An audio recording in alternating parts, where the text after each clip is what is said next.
दोस्तों, आज के इस वीडियो के माध्यम से हम ये सीखने वाले हैं कि हम किस प्रकार से एक लिमिट स्विच का कनेक्शन कॉन्टेक्टर के साथ में करेंगे। साथ ही साथ में मैं आपको ये भी एक्सप्लेन करने वाला हूँ, यदि आपको लिमिट स्विच को किसी एप्लीकेशन में इस्तेमाल करना है तो उस एप्लीकेशन में किस प्रकार से आप लिमिट स्विच को कनेक्ट करोगे। दोस्तों, लिमिट स्विच एक प्रकार का इलेक्ट्रोमैकेनिकल डिवाइस होता है। यहाँ पे मैं इलेक्ट्रोमैकेनिकल डिवाइस इसलिए कह रहा हूँ क्योंकि जो लिमिट स्विच है इसको ऑपरेट करवाने के लिए आपको मैकेनिकल फोर्स अप्लाई करना पड़ता है। और जब आप इसमें मैकेनिकल फोर्स को अप्लाई करते हो तो हमारा लिमिट स्विच इलेक्ट्रिकल सिग्नल को आउटपुट में देता है, इसीलिए मैंने कहा इलेक्ट्रोमैकेनिकल डिवाइस है। ओके, इस टाइप के लिमिट स्विच का उपयोग हम बहुत सारे एप्लीकेशन में कर सकते हैं, जैसे कि इस लिमिट स्विच का उपयोग आप कंट्रोलिंग के लिए कर सकते हो, इंटरलॉकिंग के लिए कर सकते हो। साथ ही साथ में यदि आपको किसी ऑब्जेक्ट को काउंटिंग करना है तो उस काउंटिंग के लिए भी इस लिमिट स्विच का इस्तेमाल कर सकते हो। यानी कि इस लिमिट स्विच का उपयोग आप जितना तरीके से इस्तेमाल करना चाहो कर सकते हो, बस आपको केवल ये सोचना है कि आपको कहां पे इस्तेमाल करना है। इस्तेमाल करने की जगह पे आपको केवल एक बात का ध्यान रखना है कि इस लिमिट स्विच का उपयोग हम केवल ऐसे जगह पे कर सकते हैं जहां पे कुछ ना कुछ मोशन हो रहा हो। मोशन का मतलब कि कुछ ना कुछ मूवमेंट हो रहा होगा, जो मूवमेंट होगा वो आके इस लिमिट स्विच को टच करेगा, जिससे कि हमारा लिमिट स्विच ऑपरेट हो जाए। यदि आपके एप्लीकेशन में कोई भी मूवमेंट नहीं होता है तो आप उस जगह पे लिमिट स्विच का इस्तेमाल नहीं कर सकते हो। ठीक है दोस्तों, लिमिट स्विच बहुत सारे टाइप से बनाए जाते हैं, जैसे कि आप देख सकते हो मेरे पास में टोटल 6 टाइप का लिमिट स्विच है, जिसको सीएनसी कंपनी के द्वारा बनाया गया है। इसके अलावा भी और बहुत सारे टाइप्स के लिमिट स्विच आते हैं। यहाँ पे टाइप्स का मतलब ये है कि जो हमारा लिमिट स्विच है, इस लिमिट स्विच को ऑपरेट करवाने का जो तरीका है वो अलग अलग होता है। जैसे कि इस लिमिट स्विच को हम यहाँ से ऑपरेट करवा सकते हैं, इस लिमिट स्विच को ऊपर से ऑपरेट करवाना पड़ेगा। ये जो लिमिट स्विच है इसको इस टाइप से ऑपरेट करवाना पड़ता है, यानी कि केवल ऑपरेटिंग का सिस्टम अलग होता है, बाकी इसका वर्किंग और वायरिंग सभी के सभी सेम होते हैं। ठीक है दोस्तों, लिमिट स्विच में वायरिंग करने के लिए उस लिमिट स्विच का जो टर्मिनल होता है उसको यदि आप देखोगे तो किसी किसी लिमिट स्विच में आपको केवल 2 टर्मिनल मिलेगा, किसी किसी लिमिट स्विच में आपको 3 टर्मिनल मिलेगा। जैसे कि इसमें आप देख सकते हो ये जो लिमिट स्विच है इसमें ये वाला पॉइंट कॉमन है, ये एनओ है, ये एनसी है, यानी कि 3 टर्मिनल है तो उसमें कॉमन एनओ एनसी होगा। इसी प्रकार से यदि आपके लिमिट स्विच में टोटल 4 टर्मिनल है तो उन चारों टर्मिनल में से 2 टर्मिनल आपका एनओ होगा और 2 टर्मिनल आपका एनसी होगा। दोस्तों, लिमिट स्विच का वायरिंग किस प्रकार से करते हैं उसको समझने से पहले इसका थोड़ा सा बेसिक चीजें आप समझ लीजिए। देखिए, इस लिमिट स्विच में जो ये वाला पार्ट है, यानी कि ये जो आप देख रहे हो इसको हम कहते हैं प्लंजर। ओके, अब इस प्लंजर में ऊपर में एक रोलर लगा होता है। ये रोलर हमारा मूविंग वाले ऑब्जेक्ट से जाकर टकराता है, जिससे कि हमारा प्लंजर ऑपरेट हो जाता है। ठीक है, अब जब हमारा प्लंजर ऑपरेट होता है तो इस लिमिट स्विच के अंदर में यहाँ पे एलिमेंट लगा होता है। ये जो एलिमेंट है वो एलिमेंट हमारा एनओ एनसी कॉन्टेक्ट के जैसे ही होता है, यानी कि जिस प्रकार से हमारा push button NO NC contact को चेंज करता है, उसी प्रकार से हमारा जो लिमिट स्विच है, लिमिट स्विच हमारा इस प्लंजर के मूवमेंट होने के बाद एनओ एनसी कॉन्टेक्ट को चेंज करता है। अब इस लिमिट स्विच को यदि आपको कभी चेक करना हो तो आप सिंपल तरीका इस्तेमाल कर सकते हो। आप केवल इस प्लंजर को मूवमेंट करवाओगे तो आपको खट खट का आवाज आएगा, जैसे कि आप सुन सकते हो एक खट खट की आवाज आ रही है। यदि आप लिमिट स्विच को इस प्रकार से मूवमेंट करवाते हो और खट खट की आवाज आती है तो आपका लिमिट स्विच ओके है। लेकिन फिर भी हम 100% ये नहीं कह सकते कि लिमिट स्विच ओके ही है।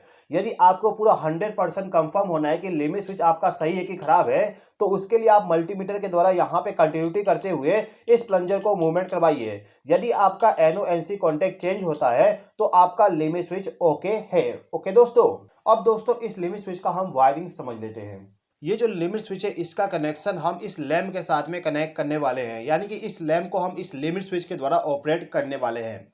तो देखिएगा दोस्तों, यदि आपको किसी लिमिट स्विच के द्वारा लैम्प को कनेक्ट करना हो तो सिंपली आपको क्या करना होगा, इस लिमिट स्विच का जो कवर है उसको ओपन कर दीजिए।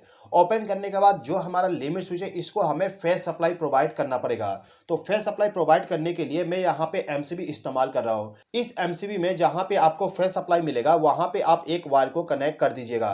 अब इस वायर के दूसरे सिरे को ले जाना है और इस लिमिट स्विच का जो एनो कॉन्टेक्ट है उस एनो कॉन्टेक्ट के साथ कनेक्ट कर देना है। अभी मैं आपको एनो कॉन्टेक्ट के द्वारा कनेक्शन बता रहा हूँ, इसके बाद एनसी कॉन्टेक्ट को भी एक्सप्लेन कर दूंगा। इस एनो कॉन्टेक्ट का आउटपुट हमें इस पॉइंट पे मिलेगा, तो इस पॉइंट पे हम क्या करेंगे, जो हमारा लैंप है उस लैंप का जो फेस वाली वायर है इस वायर को ले जाके कनेक्ट कर देंगे। यानी कि लिमिट स्विच के ऑपरेट होने के बाद फेस सप्लाई हमारे इस लैंप में चला जाएगा। इस लैंप को ग्लो करवाने के लिए हमें न्यूट्रल पावर सप्लाई भी देना पड़ता है, तो न्यूट्रल वायर को सीधा ही ले जाके एमसीबी के न्यूट्रल पॉइंट पे कनेक्ट कर दूंगा।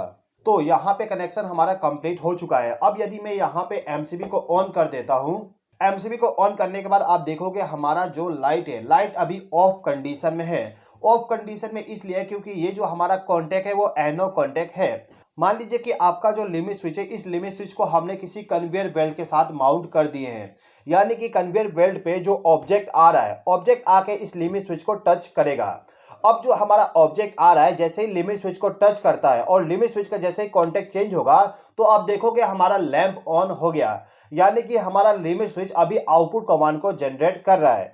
इसके बाद जैसे ही हमारा ऑब्जेक्ट यहाँ से हट जाएगा तो लिमिट स्विच हमारा दोबारा नॉर्मल पोजीशन पे आ जाएगा, और जैसे ही लिमिट स्विच अपने नॉर्मल पोजीशन पे आएगा तो दोबारा से हमारा लैंप ऑफ हो गया। यानी कि दोस्तों एनो कॉन्टैक्ट इस्तेमाल करने पे यदि हमारा लिमिट स्विच ऑपरेट नहीं होता है तो उस कंडीशन में हमारा लैंप यानी कि जो सिग्नल होगा वो सिग्नल नहीं जाएगा। इसके बाद यदि आप इस लिमिट स्विच का एनसी कॉन्टैक्ट इस्तेमाल करते हो, मैं यहाँ पे थोड़ा सा कनेक्शन जल्दी से चेंज कर देता हूँ।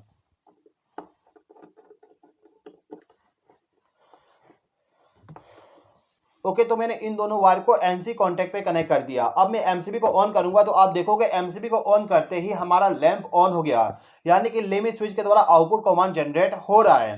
अब यदि आपका कोई ऑब्जेक्ट आके आपके लिमिट स्विच को टच करता है, जैसे ही लिमिट स्विच को टच करेगा यानी कि जैसे ही प्लंजर में मूवमेंट होगा हमारा जो लैंप है वो ऑफ हो जाएगा। उसके बाद जैसे ही आपका प्लंजर दोबारा रिलीज होगा तो लैंप आपका दोबारा से ऑन हो जाएगा। तो दोस्तों यहाँ पे मैंने आपको केवल एनो और एनसी कॉन्टैक्ट को एक्सप्लेन किया। अब यदि आपको इसी लिमिट स्विच का दोनों कॉन्टैक्ट इस्तेमाल करना है, यानी कि एनो भी इस्तेमाल करना है, एनसी भी इस्तेमाल करना है, तो क्या करोगे? तो दोस्तों देखिएगा, इस कंडीशन में आपको क्या करना होता है कि जो आपका फेज सप्लाई आया है, इस फेज सप्लाई से एक वायर को लूप करके एनो कॉन्टैक्ट को भी इनकमिंग पावर सप्लाई दे देते हैं। तो मैं यहाँ पे एक वायर के जरिए इसको पावर सप्लाई दे देता हूँ। अब इस एनो कॉन्टैक्ट से जो आउटपुट सिग्नल मिलेगा उस सिग्नल को आपको दिखाने के लिए मैं यहाँ पे एक और लैंप को कनेक्ट कर देता हूँ। इस लैंप का जो फेस वायर होगा इसको ले जाके एनो कॉन्टैक्ट के साथ कनेक्ट कर देंगे और इस लैंप को न्यूट्रल पावर सप्लाई हम डायरेक्टली कनेक्ट कर देंगे। तो कनेक्शन हमारा हो चुका है। अब इस एमसीबी को हम ऑन कर देते हैं। एमसीबी को ऑन करने के बाद आप देखोगे हमारा ये वाला लैंप ऑन हो गया। इस लैंप को हमने एनसी कॉन्टैक्ट के साथ इस्तेमाल किए थे, इसीलिए लैंप हमारा ऑन हो चुका है।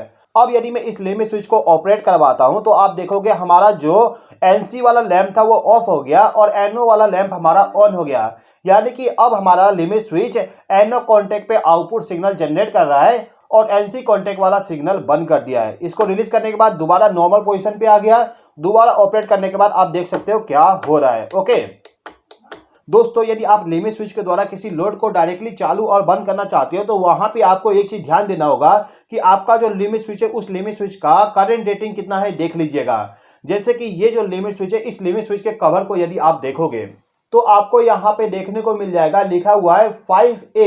5A का मतलब ये होता है कि इस लिमिट स्विच के द्वारा आप केवल 5 एम्पियर मैक्सिमम करंट को फ्लो करवा सकते हो। यदि आपके पास में हैवी लोड है तो उस हैवी लोड को ऑपरेट करवाने के लिए आपको कॉन्टैक्टर का इस्तेमाल करना होगा।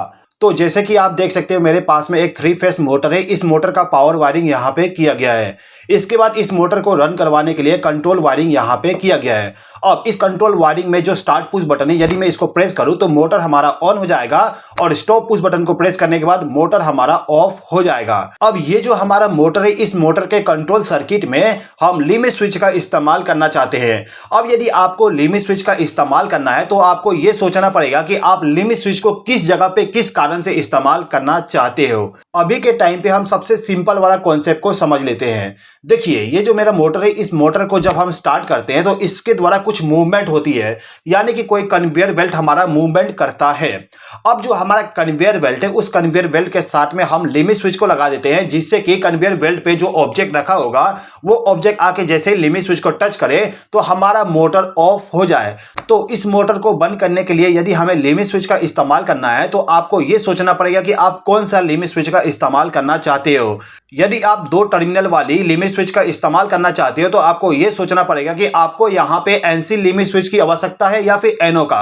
तो देखिएगा यहां पे कॉन्सेप्ट पूरा का पूरा सिंपल है। आपको सिंपली क्या करना है, जब स्टार्ट पुश बटन प्रेस करो तो मोटर ऑन हो जाए, उसके बाद जब आपका लिमिट स्विच ऑपरेट हो तो मोटर ऑफ होना चाहिए। यानी कि स्टार्टिंग के समय हमारा लिमिट स्विच पावर सप्लाई आगे को फ्लो करवाते रहे। और यदि आपको पावर सप्लाई को आगे फ्लो करवाते रहना है तो उस कंडीशन में आपको एनसी लिमिट स्विच का इस्तेमाल करना पड़ेगा।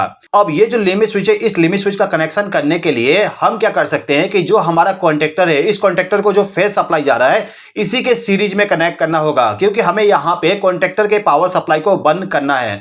तो कॉन्टेक्टर के पावर सप्लाई को बंद करने के लिए हम क्या करते हैं कि ये जो स्टार्ट पुश बटन है इसके पहले ही हम लिमिट स्विच को कनेक्ट कर देते हैं। यानी कि ये जो वायर है, इस वायर को मैं यहां से डिलीट कर दूंगा और उस वायर के जगह पे मैं यहां पे लिमिट स्विच को कनेक्ट करने वाला हूं। तो लिमिट स्विच का हम कनेक्शन कर देते हैं। अब यहां पे आप देखोगे जब हम स्टार्ट पुश बटन को प्रेस करेंगे कॉन्टेक्टर हमारा ऑन हो जाएगा। उसके बाद जब हमारा मोटर मूवमेंट करना स्टार्ट करेगा और जो भी हमारा ऑब्जेक्ट होगा वो आके लिमिट स्विच के साथ में टकराता है तो तुरंत ही हमारा मोटर ऑफ हो जाएगा। आपने देखा मोटर हमारा ऑफ हो गया जैसे ही लिमिट स्विच पे हमारा ऑब्जेक्ट आके टकराया। अब यहां पे आप देख सकते हो ऑब्जेक्ट हमारा लिमिट स्विच के साथ में टच है, इसीलिए हमारा एनसी लिमिट स्विच अभी एनओ कंडीशन में है, यानी कि अभी सर्किट को ब्रेक करके रखा है। अब यदि आप स्टार्ट पुश बटन को प्रेस करोगे तो मोटर हमारा ऑन नहीं होगा।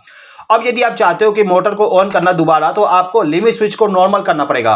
नॉर्मल करने के लिए आपका जो ऑब्जेक्ट इस लिमिट स्विच से टकराया हुआ है उसको यहां से हटाना पड़ेगा। जैसे ही आप हटाओगे तो आपका लिमिट स्विच दोबारा पावर सप्लाई आगे पहुंचा देगा। अब मोटर को चालू करने के लिए दोबारा से स्टार्ट पुश बटन को प्रेस करेंगे तो मोटर हमारा ऑन हो जाएगा। ओके, तो इतना आपने समझ लिया लिमिट स्विच को हम किस प्रकार से मोटर को बंद करने के लिए इस्तेमाल करेंगे। अब यदि आप इस मोटर को स्टार्ट करने के लिए लिमिट स्विच का इस्तेमाल करना चाहते हो तो किस प्रकार से कनेक्शन करेंगे समझ लीजिए। देखिए, यदि आपको किसी मोटर को चालू करने के लिए लिमिट स्विच का इस्तेमाल करना है तो उस कंडीशन में लिमिट स्विच का जो एनो कॉन्टेक्ट है उस एनो कॉन्टेक्ट का इस्तेमाल करना होगा। तो ये एनो कॉन्टेक्ट को मिला के मैं क्या करूंगा, ये जो स्टार्ट पुश बटन है इसी के पैरेलल में इस लिमिट स्विच को हम कनेक्ट कर देंगे। यानी कि आपका स्टार्ट पुश बटन प्रेस हो जाए या फिर लिमिट स्विच प्रेस हो जाए, दोनों में से कोई भी यदि प्रेस हो जाता है तो आपका कॉन्टेक्टर ऑन हो जाएगा। एक बार देख लीजिए। देखिए, मैं यहां पे इस स्टार्ट पुश बटन को प्रेस किया, मोटर ऑन हो गया। इसको ऑफ करता हूं। अब यदि आपका ये वाला लिमिट स्विच ऑपरेट होता है तो आपका मोटर ऑन हो गया, आप देख सकते हो। इसको छोड़ने के बाद भी मोटर ऑफ नहीं होगा क्योंकि यहां पे होल्डिंग सर्किट है।